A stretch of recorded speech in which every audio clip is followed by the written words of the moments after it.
Olá, gente, tudo bem?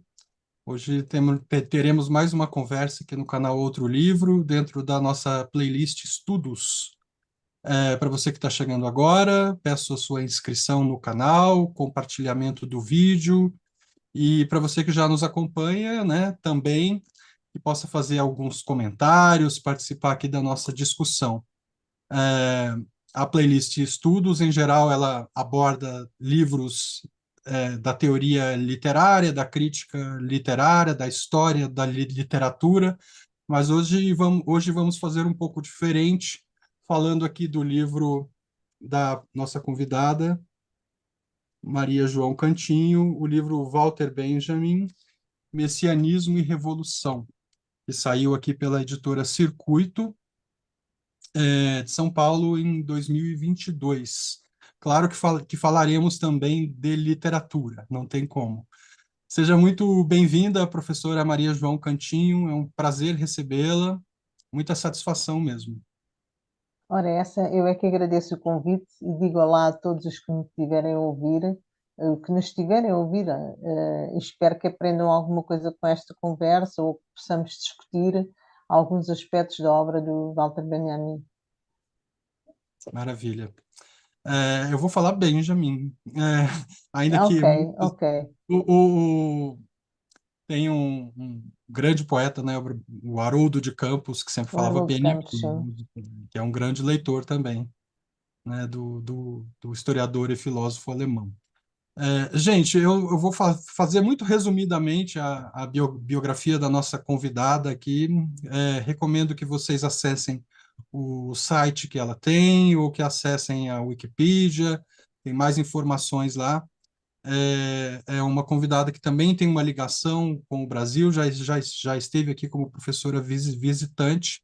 A Maria João Cantinho, ela é uma autora portuguesa, ela é editora, ela é ensaísta, filósofa, poeta, ficcionista, crítica literária, tem uma série de prêmios na sua carreira, como o Prêmio Literário Glória de Santana, o Prêmio de Ensaio do PEN Clube Português, e como professora ela atua em Portugal, atua na França, tem textos com ampla circulação internacional e esteve no Brasil, como eu disse, ali em 2013. 2013, exatamente. Isso. Quero lembrar também que alguns dos livros da Maria João Cantinho estão publicados no Brasil, como é o caso desse de hoje, né? Uma edição muito bonita aqui da Circuito, Walter Benjamin, Messianismo e Revolução. É um livro de filosofia.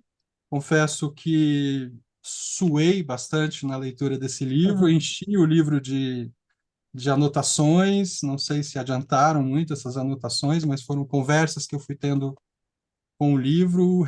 Recomendo muito, porque é um livro muito fundamentado e que toca num aspecto da obra desse autor pouco abordado no Brasil, principalmente, que é que são os textos mais de juventude, né, do Walter Benjamin, mas pensando também numa continuidade desses textos, das preocupações desses textos iniciais ali de 1913, 15, 16, até o fim trágico desse autor ali em 1940, ou seja, os seus textos de maturidade também. Então, a professora Maria João pensa uma espécie de continuidade nas preocupações quanto ao messianismo e à revolução.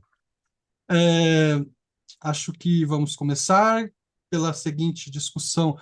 Você escreve, Maria João Cantinho, nesse ensaio, que a sua intenção foi de seguir o vestígio da escrita do autor, determinar como se configuraram, né, na constelação do seu pensamento, os temas e os conceitos operatórios, em particular o tema do messianismo. Ao mesmo tempo, você escreve na conclusão que é um estudo onde ficou tanto por dizer. Uhum. O que seria esse tanto por O que dizer no seu seria, livro? qual seria o desenvolvimento dos textos de Walter Benjamin hoje em dia, não é? Eu gosto de aproximar, como o Miguel Levy faz, que é um grande especialista do Walter Benjamin, de aproximar, por exemplo, aquilo que ele diz sobre a revolução e sobre o modo como se estabelece a revolução a partir do messianismo, do conceito do messianismo. Gosto de comparar com a teologia da libertação do Leonardo Boff, não é? Porque seria o mais próximo que nós temos do conceito benjaminiano de revolução, não é? A revolução do povo, no sentido de uma revolta messiânica, da atualização do presente, no espírito da revolução. É nesse sentido que, se Benjamin fosse vivo, talvez tivesse um impacto maior no Brasil, nas políticas e na teologia da libertação do Leonardo Boff. Eu sei que o Miquel Levi está muitas vezes no Brasil e tem provavelmente escrito muito sobre isso, não é? Portanto, quando eu digo que fica por dizer, é que é uma obra, é isso também, não é? O que eu acabei de falar, mas é também porque é uma obra tão vasta e tão multifacetada que eu analisei apenas uma parte das questões que ele aborda, não é? Nomeadamente, eu concentrei-me sobre alguns conceitos, sobre o messianismo, sobre a alegoria. Aqui neste livro, não tanto sobre a alegoria, mas no meu livro anterior, do Anjo Melancólico, concentrei-me sobre a alegoria e também sobre o conceito de revolução, a partir dos textos mais antigos, como o Ricardo tinha falado há pouco, dos textos mais antigos do Walter Benjamin, onde já se nota essa preocupação de atualizar o espírito messiânico no presente, não é? É o texto de 1914, que é o texto da vida dos estudantes. E, portanto, fica muito por dizer, porque, por exemplo, não falei muito da fotografia, que é uma das preocupações do Walter Benjamin, não falei dos textos sobre o surrealismo, praticamente. Fica muito por dizer, não é? Uma obra que eu gostaria de ter mais completa, mas era impossível, se teria milhares de páginas, não é? Pois é, pois é. Mas aquilo que você diz muito bem e de uma forma muito bem fundamentada e pensando o autor, inclusive, no seu espírito de época, nos seus diálogos horizontais, nas leituras, principalmente, que esse autor faz, né, nas suas influências Sim, principais ali. sim, eu tentei contextualizar o autor, porque faz parte de uma pleia de intelectuais, não é? De jovens judeus intelectuais que apareceu na década de 15, 16, portanto, no início do século XX, em 1913, foi quando ele começou a escrever. Não, ele começou a escrever um bocadinho antes, mas os textos que eu refiro são o romântico, são textos de 13, de 14, em que ele já apresenta uma grande maturidade intelectual para a sua idade. Ele é muito jovem ainda e ele decide o seu caminho muito cedo. E eu procuro contextualizar isso com a época em que ele viveu, não é? Que era uma época que vinha, portanto, nós sabemos que havia a iminência da guerra, portanto, ele vem com a iminência da guerra e recusa essa linguagem bélica. Um dos seus textos maiores, mais conhecidos, que é o texto sobre a linguagem, aparece justamente nessa recusa do belicismo, quando ele se opõe a Martin Buber, que o convida para publicar no Der Jude. Ele opõe-se a Martin Buber, dizendo que não pode pôr a sua linguagem ao serviço do belicismo e, portanto, recusa-se a publicar na revista. Justamente porque há um contexto de belicismo na época que ele recusa, não é? E, portanto, ao longo da sua vida, ele esteve sempre, ele nunca se comprometeu verdadeiramente com a política, mas teve sempre uma posição muito coerente do ponto de vista da sua atitude intelectual. E, portanto, foi sempre muito consciente daquilo que se passava à sua volta e procurou sempre responder aos problemas da sua época, não é? Nunca foi um escritor alheio àquilo que se passava na sua época. Foi sempre Hum. um escritor muito atento aos problemas da sua própria época, das leituras que ele fez, uh, e posso dizer também que foi um tanto marginal porque não alinhou por escolas, não é? Mesmo quando o tentam meter na escola de Frankfurt, não há uma certeza que ele tenha sido classificado como um dos filósofos da Escola de Frankfurt, porque ele desvia-se um bocadinho dessa linha, não é? Ele não é propriamente um alinhado pela Escola de Frankfurt. Portanto, há vários diálogos com vários filósofos, com várias correntes, sobretudo eu destaco logo no início a corrente de Winneken, que era um grande pedagogo da altura, que hoje ninguém fala, mas que tentou reformar o ensino e a educação na Alemanha, e ele fez parte desse grupo, mas também se distanciou porque não concordava com Winneken também. E, portanto, construiu sempre a sua escrita, o seu percurso intelectual, um bocadinho à margem das grandes escolas que percorreram a Alemanha no seu tempo, não é? E não só na Alemanha no seu tempo, e subsequentemente. Nunca foi um autor alinhado, por assim dizer, foi sempre um autor alternativo. Exatamente. E por É, outro lado, também nunca foi um filósofo sistemático, no sentido kantiano, hegeliano, era um grande pensador, não é? Nós podemos chamar-lhe filósofo, mas não era um filósofo no sentido sistemático. Era alguém que escrevia de uma forma, como ele dizia, que era preciso apresentar o desvio como forma de apresentação da filosofia. Do desvio era uma abordagem diferente do sistema filosófico, não é? Ele diz isso no texto de apresentação do livro da origem do drama barroco alemão. Ele fala na filosofia como desvio, porque recusa o discurso sistemático da filosofia. Não sei se respondi à exatamente. questão. Eu acho que sim. Me parece assim também que no seu livro, uma das discussões com o campo de estudos da obra desse autor é um pouco pensar essa continuidade, não é? Dessas obras iniciais com as obras mais Sim, conhecidas da maturidade, né? Coisa que talvez os estudos pertinentes a Walter Benjamin não tenham feito com essa atenção que você traz aqui. sim, sim. Eu procurei apresentar um pensamento com continuidade desde o seu início, desde os seus primórdios. Ou seja, a linha do messianismo é muito clara no texto 14 da vida dos estudantes. Foi onde eu fiquei muito feliz quando descobri essa ponta com a qual trabalhei, porque eu trabalhei os textos mais tardios, não trabalhei logo os textos mais antigos, e depois fiquei muito feliz quando encontrei essa linha nos textos mais antigos.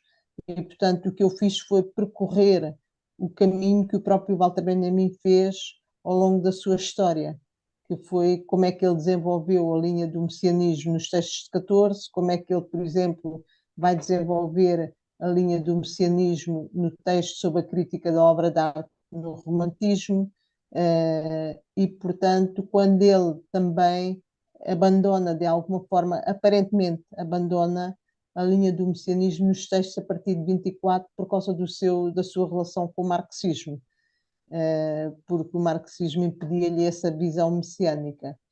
Apenas que ela nunca o abandonou, não é? A ideia do messianismo, que não é um messianismo teológico, é preciso dizer, e é preciso que isso fique bem claro, mas é um messianismo político, que se afirma, sobretudo nos últimos textos, no texto de 1940, afirma-se também já. Há outros textos onde isso aparece, em 21, no fragmento político, mas sobretudo no texto de 1940 é quando aparece de facto essa força do messianismo no seu pensamento, não é? E isso aparece como uma espécie de uma linguagem que está associada à revolução e ao cumprir da revolução, com um horizonte de esperança, que é o messianismo, não é? Nas teses, sobretudo na segunda tese, em que ele diz que nós somos esperados sobre a Terra e que apresenta e que diz que cada um de nós tem essa parcela messiânica e que o historiador percebe esse destino de cumprir essa parcela messiânica, não é? No fundo, o que ele quer é redescobrir essa força messiânica no pensamento revolucionário. sim. E, É, portanto, só pois não. acabando dentro disto há uma continuidade do pensamento que eu procurei tomar o pulso, não é? Eu sempre procurei acompanhar desde o início até ao fim da sua vida. Sim, sim. É, talvez a senhora pudesse descrever como é que se deu o seu percurso acadêmico em relação à obra de Walter Benjamin, o que a encantou nos textos desse autor, o que Eu tive, manteve esse encanto. eu comecei por ter aulas com uma professora extraordinária, que é a Maria Filomena Mulder, que é uma grande pensadora portuguesa, pensadora, filósofa, não é? Também num sentido não sistemático, é uma pensadora que pensa sobre vários objetos do pensamento, desde a literatura às artes, à linguagem, e ela foi minha professora logo no curso, quando eu fiz o curso na Universidade Nova de Lisboa, e tive-a como professora de estética e tive uma cadeira com ela que foi para mim decisiva, que foi a cadeira de filosofia da linguagem como opção. E logo aí me confrontei com uma certa perplexidade com o pensamento de Benjamin, que não é fácil de todo, não é? E eu queria compreendê-lo. E então o que eu fiz foi precisamente começar por fazer um trabalho sobre a alegoria, que era um dos aspectos que nós estávamos a abordar na altura, na origem do drama barroco alemão, e foi a minha entrada, a minha porta de entrada foi sobre a alegoria. E logo aí me encantei porque à medida que ia lendo este autor, havia cada vez mais coisas que eu desconhecia, no sentido em que eu não conseguia entrar no texto completamente. E isso fascinava-me, não é? Quando nós perseguimos uma coisa que nos escapa, isso fascina.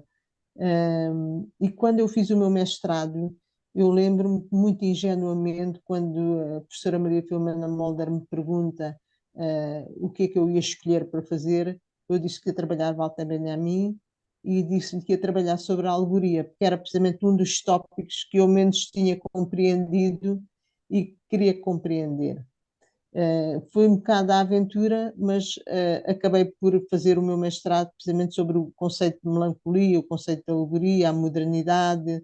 Trabalhei sobre aspectos da literatura do Baudelaire, e, portanto, escrevi um livro que está publicado que se chama O Anjo Melancólico. Por acaso não o tenho aqui à mão, mas está publicado em Portugal, O Anjo Melancólico.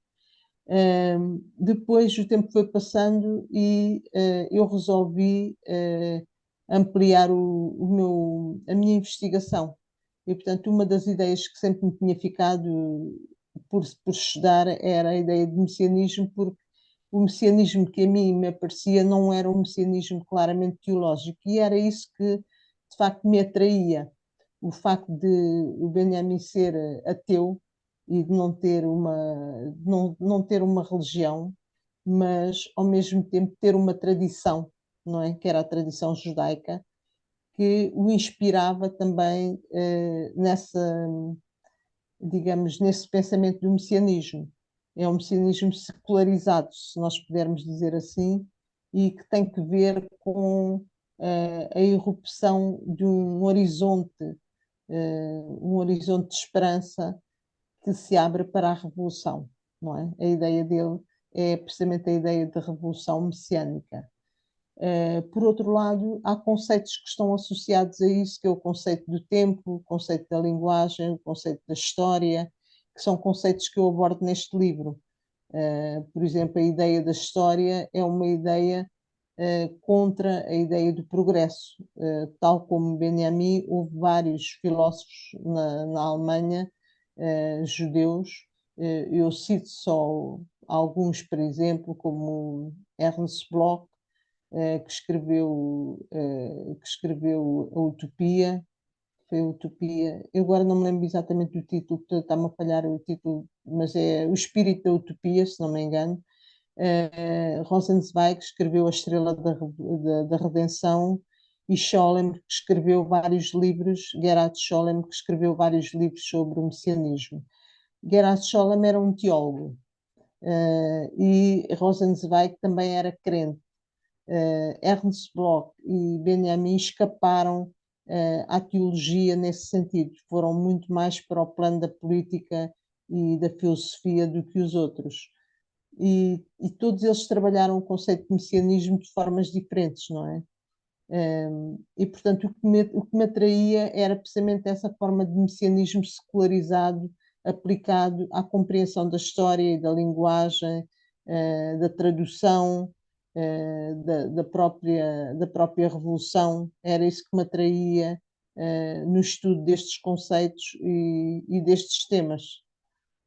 O conceito de origem também, que é muito importante, que é um conceito que ele depois, de alguma forma, abandona, mas que trabalha muito no livro das passagens e na origem do drama barroco alemão.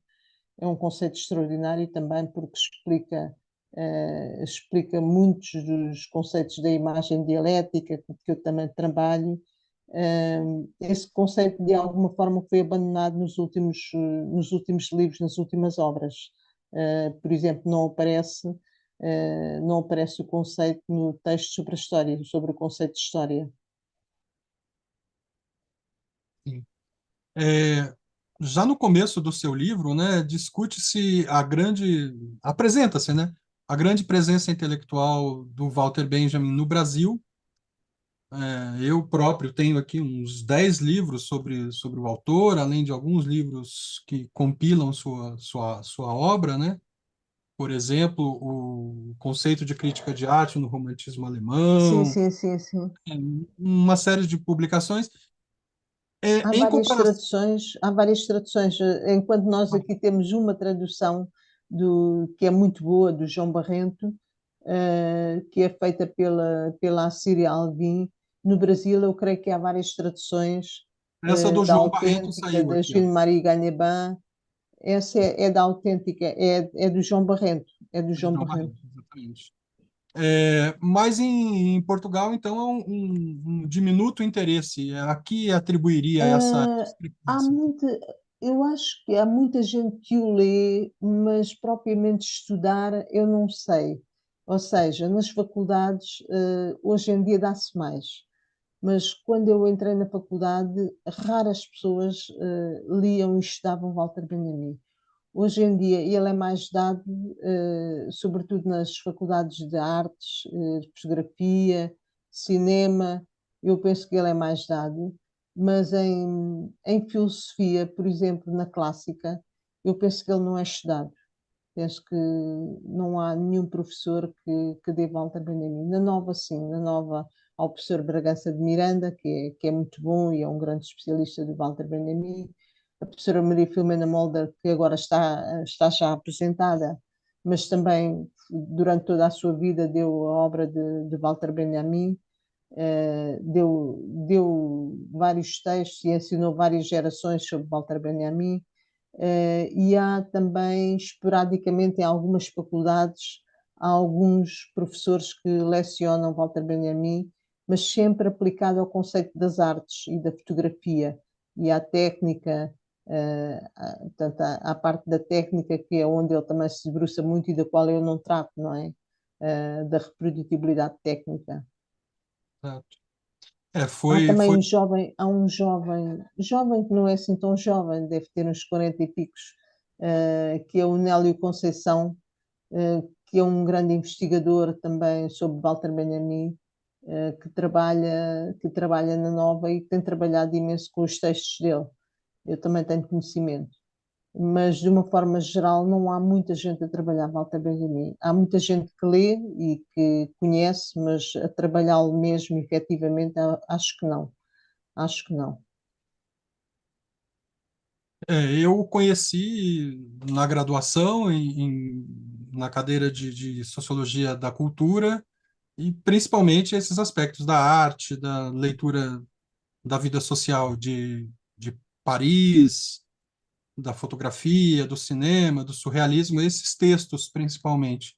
Eu tenho um filho concluindo a graduação em filosofia e não passou pelo currículo dele em nenhum momento também. Não, porque há uma influência, creio que no Brasil há uma influência, isto não tem, não estou a dizer isto com nenhuma conotação pejorativa, mas há uma influência grande do marxismo, dos anos 80, e Walter Benjamin entrou muito pela linha desse marxismo no Brasil. E foi muito forte durante as décadas de 80 e 90, e depois eu penso que a tradição filosófica ultrapassou pela direita, não é? E ultimamente não se dá tanto o Walter Benjamin. Acho que em filosofia não se dá. Tanto quando eu estive como professora visitante, eu estive a trabalhar em universidades de História, na Faculdade de História e na Faculdade de Literatura. Não trabalhei em filosofia, não é? Há outros autores que eles dão, mas que trabalham pouco. Penso que hoje em dia em filosofia trabalha-se pouco o Walter Benjamin. Pelo menos no Brasil trabalha-se pouco.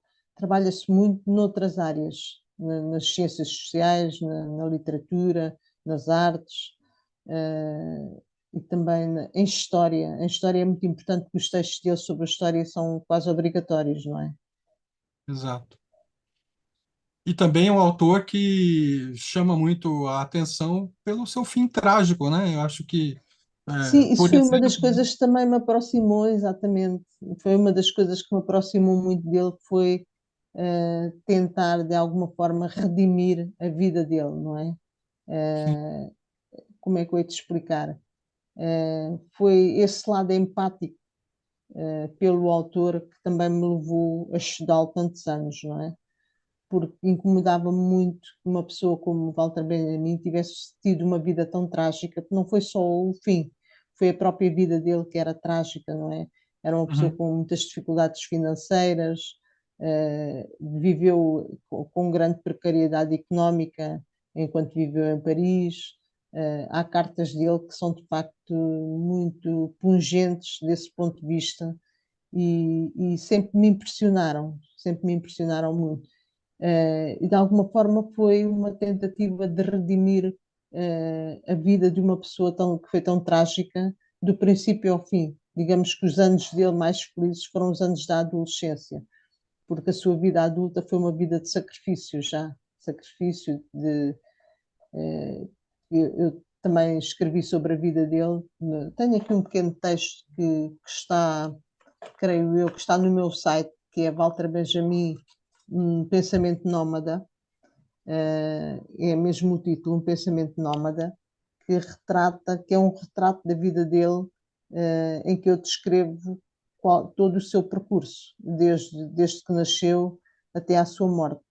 E, portanto, nós podemos ver todas as dificuldades que ele atravessou ao longo da sua vida.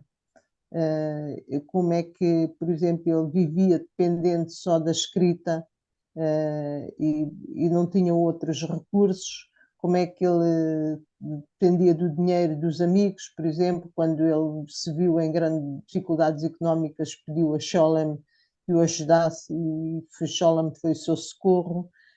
Como é que ele vivia isolado também na casa de Brest, quando já a situação estava muito difícil em Paris. Portanto, Brest foi um grande amigo dele e ao mesmo tempo um grande crítico da sua obra. E, portanto, pode-se dizer que isso desperta um lado empático nas pessoas que conhecem a vida dele, não é? perfeito. Não, eu mostrei esse livro aqui há pouco, porque talvez a porta de entrada para a maioria das pessoas nos anos 80 era um livro que vendia em banca de revista, banca de jornais, e que abre justamente na sua introdução com num dia qualquer de 1940, no lado espanhol da fronteira entre a França e a Espanha, um funcionário da alfândega e etc. E aí vai a descrição da tensão psicológica e do suicídio. O quanto essa biografia atribulada também chama a atenção para a obra, né, do autor, a ponto de muitas vezes se constituir em uma espécie de agiografia, né, o Sim, que não é sim, sim. que não é o seu caso, obviamente. Uma outra pergunta, professora, é sobre a associação entre romantismo e marxismo. No caso, Ah, o que não é sim, muito sim, usual nas ações brasileiras, principalmente, né, que foram mais para o ah, cinema, para a literatura, para a experiência do choque. Então, eu queria que a senhora esclarecesse um pouco esse aspecto da revolução que aparece no título do seu livro, e que vai ser tratada mais ao fim, né, da sua, exatamente. do seu texto.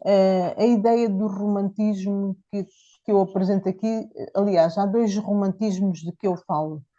Um é o primeiro romantismo, o pré-romantismo, não é? Que é o de Novalis, do Schlegel, dos, dos autores aos quais ele foi beber para fazer para consolidar o seu pensamento, por assim dizer. Ou seja, aquilo que Walter Benjamin ia buscar ao Schlegel e ao Novalis era uma ideia de sobriedade do pensamento e da escrita, e também uma ideia da tradução. Uh, por outro lado, o outro romantismo que eu falo é um romantismo de que fala também o Michael Levy, que é a leitura do primeiro Marx, ou seja, o romantismo e o messianismo, exatamente. É a leitura que o Michael Levy faz das próprias leituras que o Benjamin terá feito do Marx. Não era o Marx do Capital, mas era o Marx romântico e messiânico, não é? Ou seja, o primeiro Marx. E nesse sentido há um ideal, é diferente do outro romantismo que nós estávamos a falar, que tem que ver sobretudo com os conceitos operatórios da literatura e da tradução. É este romantismo que é o romantismo da Revolução, que tem que ver também com o surrealismo, não é? Que ele também relaciona muito com o surrealismo. E porquê? Porque há uma energia revolucionária no romantismo que vive no coração das utopias, ou seja, este romantismo é um romantismo utópico, que vive uma ideia da revolução e que procura cumprir a revolução a partir dessas utopias, não é?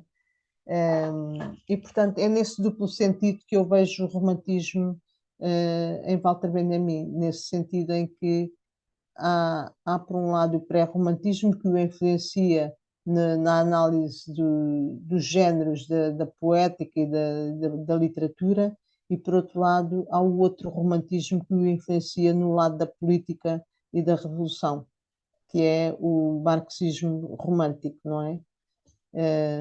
Mas não sei se queres que eu explicite mais o que é esta relação entre o messianismo e o romantismo. Acho que Não seria sei bom, se. é uma dúvida que eu sempre tive, essa relação do Walter Benjamin com o messianismo. Inclusive, é algo que eu enterrava nas leituras que eu fazia desse autor, eu não ia para essa dimensão e me eh, concentrava sempre mais nos seus textos o, mais tardios, né? Exato. Há um texto do Derrida, que é o Spectre de Marx, em que ele tem uma nota de rodapé em que diz que o messianismo de Walter Benjamin não é um messianismo teológico, mas é um messianismo espectral, ou seja, em que há uma figura da revolução ou uma ideia da revolução que é pairante sobre esse messianismo. Não é exatamente assim que o Derrida diz, mas é assim que nós entendemos também, que eu pelo menos entendi, no sentido em que não é um messianismo teológico, mas é um messianismo em que há uma utopia da revolução, como um horizonte de esperança. E, portanto, isto é uma ideia romântica, porque é uma ideia utópica no sentido do romantismo e que procura ser levada a cabo pelas forças históricas, não é? Pelo historiador. Portanto, o historiador é o grande responsável por esta leitura do messianismo utópico. Se nós virmos bem o texto sobre a história, que eu acho que é o texto que melhor explicita essa relação, logo no princípio ele diz que que é uma coisa muito curiosa. Ele diz que a teologia sozinha é uma velha seca que não nos conduz a lado nenhum, mas ela está lá sempre escondida, está sempre escondida e guia-nos, não é? Não é exatamente assim que ele diz, mas é a ideia que ele pretende passar, não é? A teologia insufla o espírito da revolução, e, portanto, o espírito do marxismo. E esta teologia é uma ideia messiânica, que está sempre presente que está sempre presente no percurso humano. E isto é uma ideia que vem do romantismo marxista. Esta ideia da revolução sempre presente, como utopia. E também vem do Ernst Bloch. O Espírito da Utopia também é um livro que marcou muito as leituras de Walter Benjamin, e também nos traz esta ideia do romantismo utópico, não é? Todos os grandes revolucionários do século XIX eram românticos utópicos. E, portanto, a revolução fazia-se a partir do cumprir desse, desse ideal de romantismo. Sim, sim. Um outro ponto, né, que parece conjugar um paradoxo é a relação entre a visão do senso comum que se tem sobre o romantismo, que em geral é associada a uma nostalgia de sociedades pré-capitalistas, né?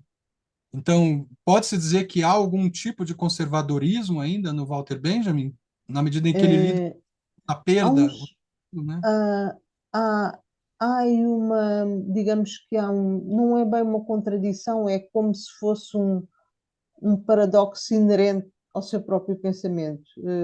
Eu não vejo bem como contradição, vejo como um paradoxo. Por um lado, há um olhar para o passado, não é? Um olhar para o passado em que se procura redimir esse passado pela ideia da rememoração, não é? E, portanto, a ideia da rememoração não é uma ideia gratuita, é uma ideia que procura reatualizar no presente aquilo que aconteceu no passado. Ou seja, podemos dizer que a Revolução, que o Maio de 68, por exemplo, atualiza a Revolução Francesa, por assim dizer, no sentido em que traz o mesmo espírito revolucionário, não é? Portanto, é uma imagem dialética que vai buscar ao passado e vai cruzar com o presente essa imagem. Portanto, é uma visão imagética da própria história. Não é uma visão cronológica, mas é uma visão imagética da própria história. Isso nós podemos dizer que não é propriamente uma contradição, mas não é uma contradição do pensamento de Walter Benjamin, mas é um paradoxo que se instala sempre no seu pensamento, não é? Que, por um lado, há um apelo ao passado, um apelo que está presente, por exemplo, na Revolução Comunista, que é o apelo aos valores edénicos, não é? Pré-capitalistas, e, por outro lado, um olhar para o presente, uma reatualização no presente desses valores edénicos. Nós não podemos dizer que isso seja uma contradição, mas no sentido em que eu estou aqui a olhar para a ideia de contradição, como alguém que está a dizer uma coisa e está a dizer outra coisa ao mesmo tempo. Não, eu acho que uma coisa decorre da outra. Portanto, o olhar para o passado, mas ao mesmo tempo um olhar para o passado que é visto como o presente, não é? Que é a ideia da imagem dialética. A imagem dialética reatualiza sempre esse olhar do passado. Há uma sobrevivência do passado nas imagens do presente. Eu penso que é mais por aí. Sim, sim. E, e as análises de literatura do autor, né, do Walter Benjamin, como é que elas dialogam com essa noção de messianismo? Ou elas não dialogam? As imagens não percebi a primeira parte da pergunta, as imagens da literatura. As discussões que ele faz sobre o surrealismo, sobre Proust, sobre Sim, sim, Baudelaire. sobretudo na análise do surrealismo, porque o surrealismo é uma ideia de revolução permanente, não é? De revolução no sentido messiânico, no sentido de um horizonte, de uma expectativa. Há sempre presente essa revolução. Por outro lado, nós podemos dizer que o surrealismo tem um potencial revolucionário que ele descobriu, não é? Que é em si, segundo ele, que é messiânico, não é? Portanto, esse potencial revolucionário pode fazer explodir as forças do passado e do presente, é messiânico, contém em si esse potencial messiânico. Ele não explicita propriamente a relação entre messianismo e surrealismo, ele não explicita, mas faz-nos pensar no potencial revolucionário do surrealismo, que vai dar ao mesmo, não é? Que vai dar a ideia da revolução, tal como ele a pensa, que é sempre a partir de um horizonte messiânico, não é? Os textos sobre o surrealismo são extremamente importantes para perceber o conceito de revolução. Aliás, ele baseia-se muito nos conceitos de Naville, que era um surrealista, que era um pessimista, como é que era? Era um pessimista organizado, eh, no sentido em que tinha uma ideia para a revolução, embora fosse pessimista, não é? E, portanto, há no surrealismo esta ideia revolucionária de um horizonte que há de vir, de qualquer coisa que se pode potenciar a partir das forças imaginárias do imaginário e do inconsciente, não é? Há uma força crescente do inconsciente no surrealismo que faz com que a própria realidade exploda, eh, por não conter todo esse imaginário e todo esse inconsciente em si, não é? Sim, sim, e que passam por uma vivência mais autêntica também do tempo, né? Essa Sim, ideia porque é uma vivência mais próxima da própria vida interior do sujeito, não é? disso. A vida do inconsciente, a vida das imagens, mais do que a própria realidade no sentido racional.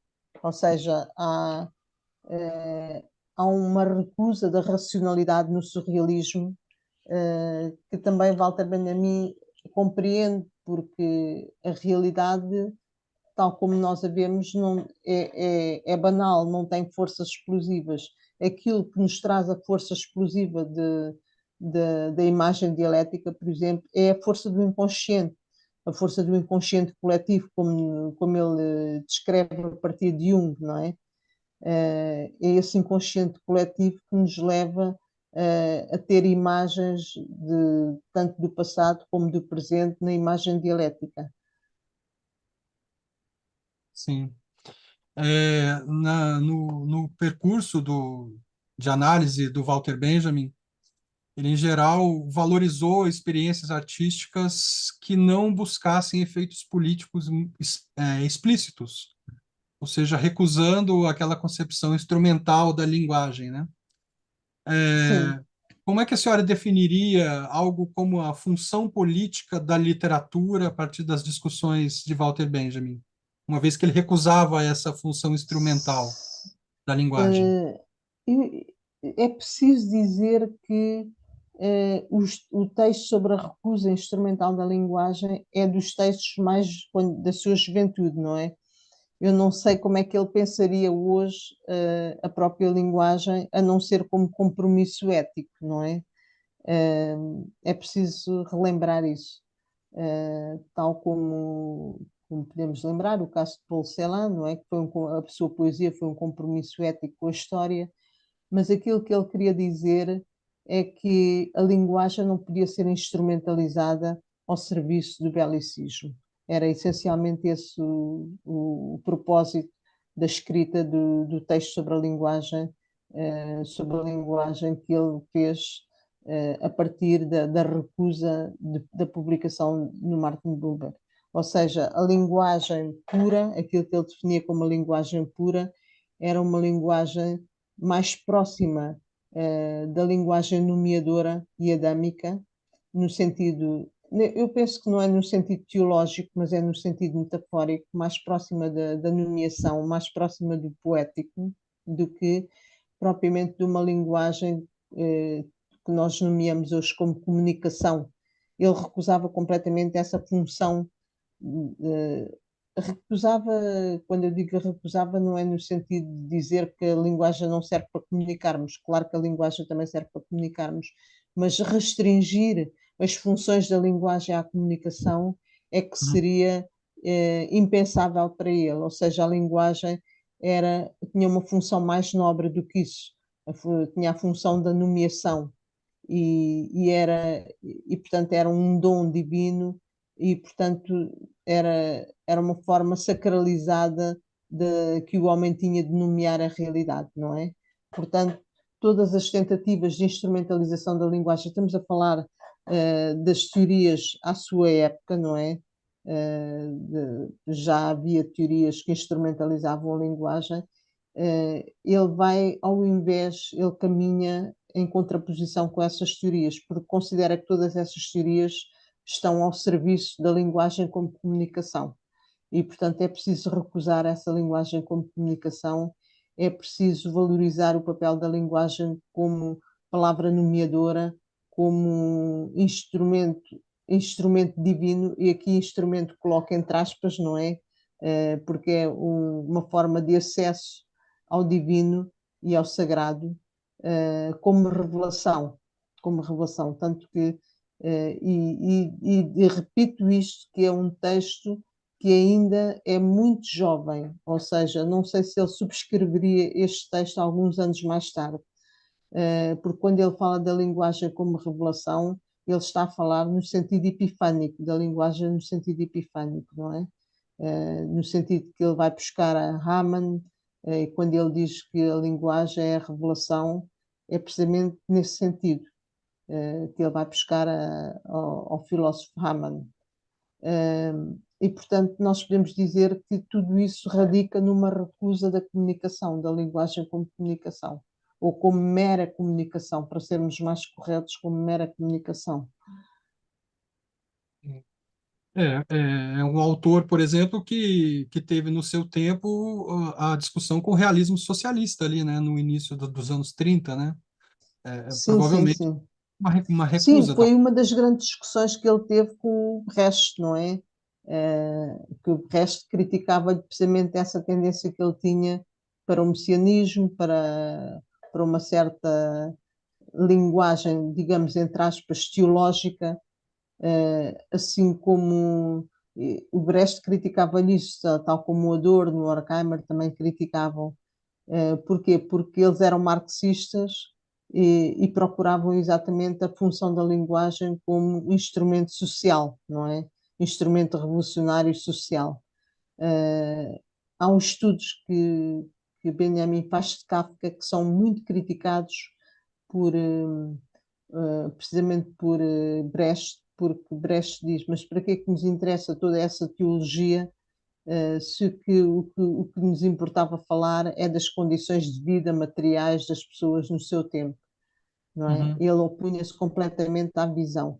Por outro lado, tinha do outro lado o Scholem, que lhe dizia: tu podias ter sido o maior filósofo da linguagem, mas enveredaste pelo marxismo. Portanto, havia, de um lado e do outro, havia pressões para que ele fosse uma coisa que ele nunca foi, ou seja, o que ele nunca poderia ter sido. Uns queriam que ele fosse marxista, outros queriam que ele fosse um grande teólogo, e ele nunca enverdou por nenhum desses caminhos. Ele desviou-se ao longo da sua vida, foi se apropriando de conceitos para desenvolver o seu pensamento, não é? E nunca foi um marxista colado ao marxismo, nunca foi um teólogo colado à teologia, portanto, ele apropriou-se desses conceitos para desenvolver o seu pensamento. Perfeito. Há algumas semanas nós conversamos aqui com o professor Sandro Ornelas e a partir de um ensaio dele, a partir da obra do Herberto Helder, do poeta. Uhum. E ali havia como uma das grandes questões a ideia que o texto poético não tem destinatário. Nenhum poema se destina ao leitor. E eu vi muita relação na sua discussão, por exemplo, quanto à noção de tradução do Walter Sim, é Benjamin, um dos essa ideia textos de que mais difíceis de Walter Benjamin. É um dos textos mais deve difíceis visar o leitor, né? porque a tradução é a passagem de uma linguagem a outra, não é? e é a passagem da linguagem a uma linguagem de chegada, não é? No sentido literal. Para Walter Benjamin, a tradução é antes um percurso que vai até à língua pura, ou seja, no sentido em que se procura uma língua pura. E isto tem muito pouco a ver com as noções instrumentais da tradução, não é? Nesse sentido. Portanto, não há, digamos que não há uma tradução, há uma ideia da tradução. Não há a defesa da tradução no sentido instrumental, mas há a defesa de uma ideia, de um ideal de tradução, por assim dizer. E a tradução ideal é a tradução que nos leva até à língua pura. Claro que isto não contenta ninguém ligado à tradução, porque querem respostas mais práticas ligadas à tradução, não é?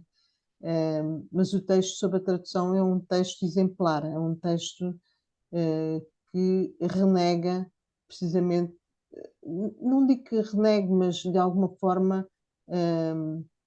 desmaterializa a ideia de receptor e de destinatário, não é? No sentido em que a tradução é uma tradução que pode ser feita de língua para língua, de autor para autor, e cada um dos autores desenvolve essa ideia da língua pura.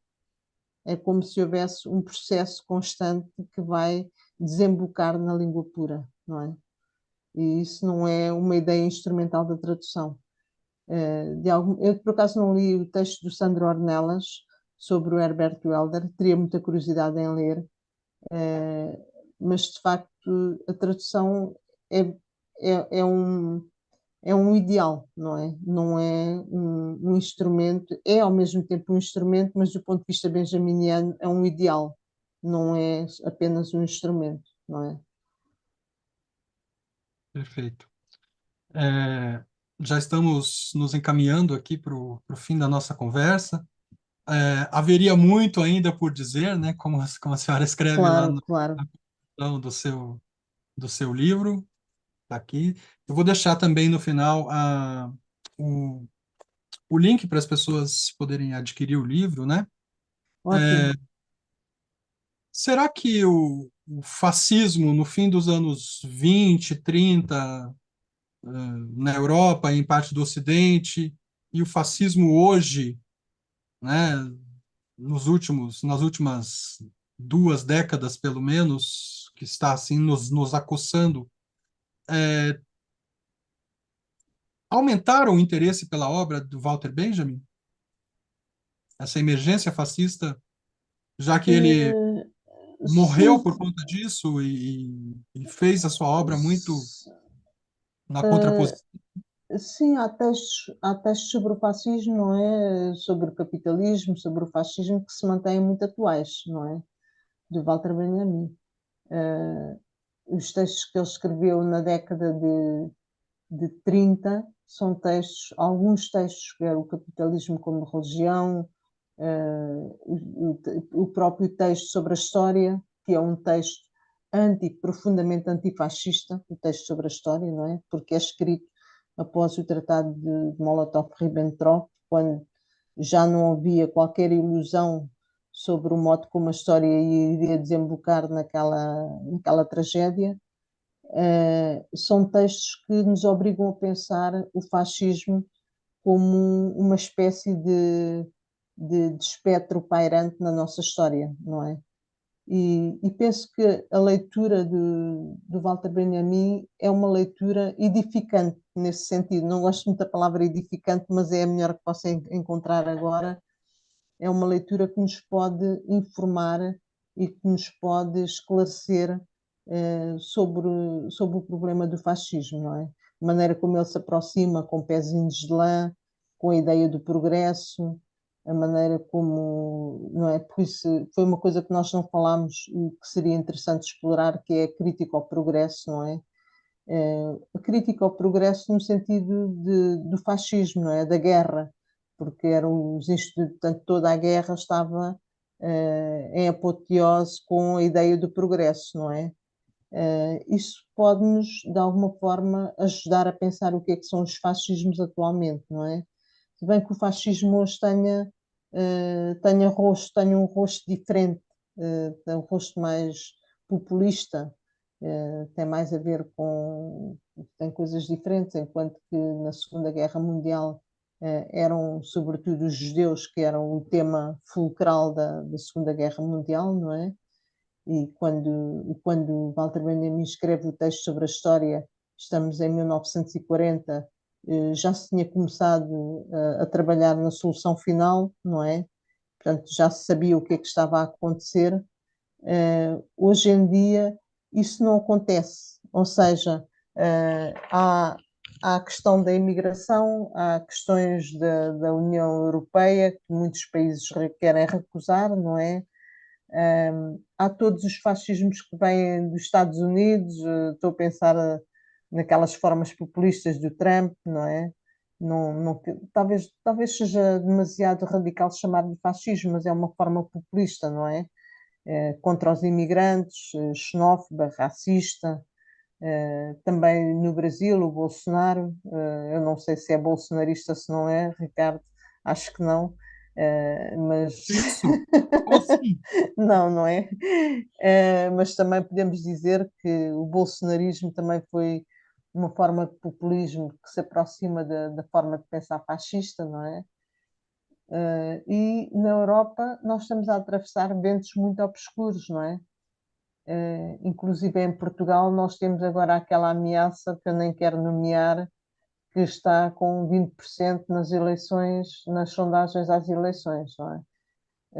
São os novos populismos, a história está a dar uma grande volta e, portanto, tudo se repete. Espero que não seja com o mesmo caráter de horror de que se revestiu no tempo da Segunda Guerra Mundial, não é? Mas a história não está melhor, a história não melhorou, a realidade não melhorou, por assim dizer.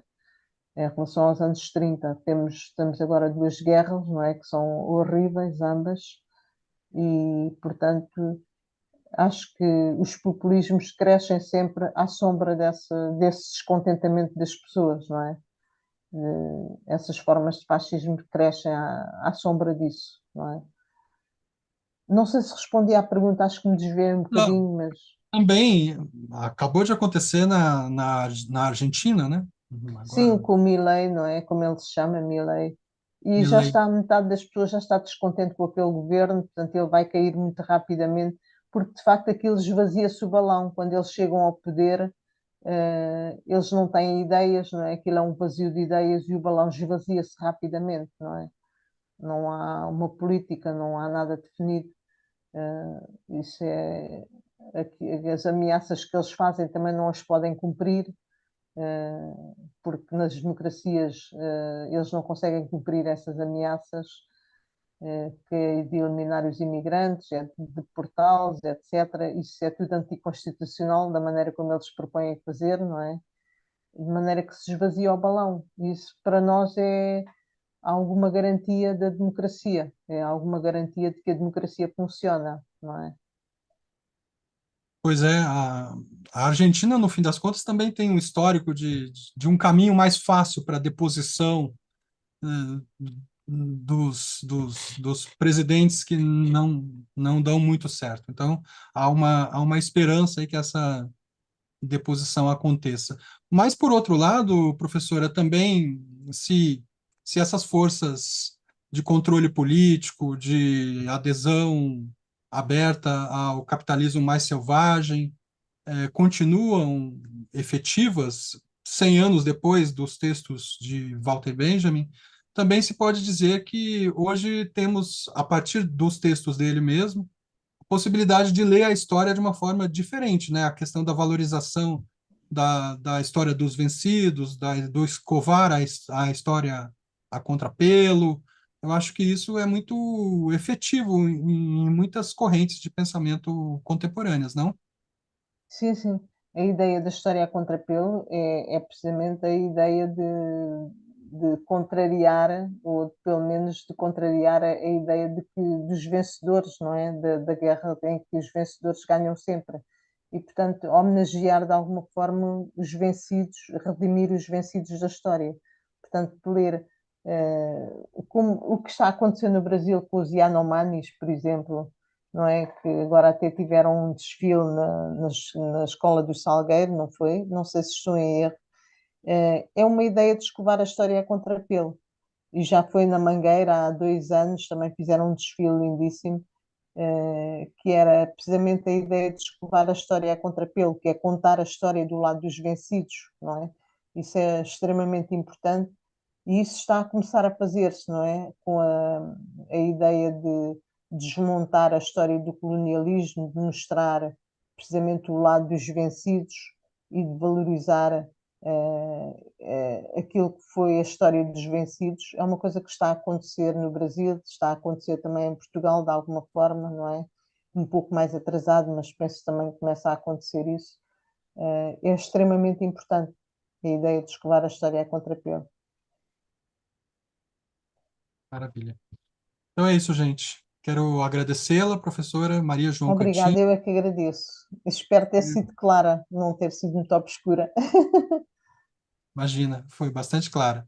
Está aqui o livro, gente, Walter Benjamin, Messianismo e Revolução. Como eu disse, também há outras obras da professora Maria João Cantinho, já editadas no Brasil. E o nosso canal também chega a Portugal, então essa conversa, né, se expande, no fim das contas. É isso. Muito obrigado. E para quem está E não há assistindo, até semana perguntas? que Não vem. há perguntas? Eu acho que Ok. fechamos, cara. Até a próxima semana, então, com mais um outro livro. Tchau. Beijinhos. Tchau.